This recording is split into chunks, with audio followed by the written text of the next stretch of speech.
Now, there are calls for more driving examiners to be recruited in West Cornwall so that more tests can be provided. The test centre in Penzance, which has been closed since April for maintenance, has only operated for 2 days a week since the pandemic. Our Cornwall political reporter Seb Noble has the story. Rosanna's a learner driver from the Lizard. She currently relies on lifts from her husband.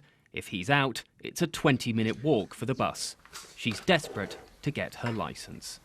It affects not just me, but it affects my family as well. And I feel especially guilty, actually, for my son, because he's only 2 and I would love to be able to just take him to the park or take him to see his grandparents.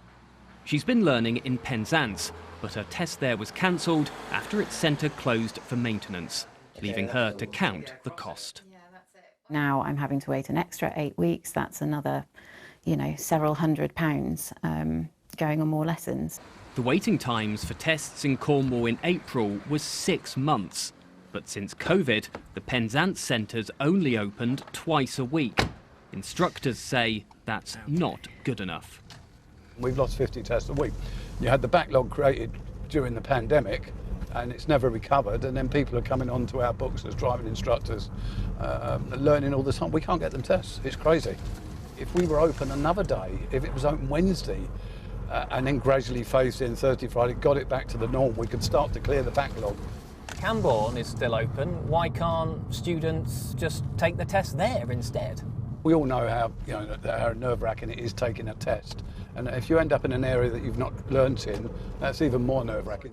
The government's pledged to hire 450 extra examiners. It wants to cut waiting times to 7 weeks. The Driver and Vehicle Standards Agency says it hasn't got the capacity to increase tests in Penzance currently.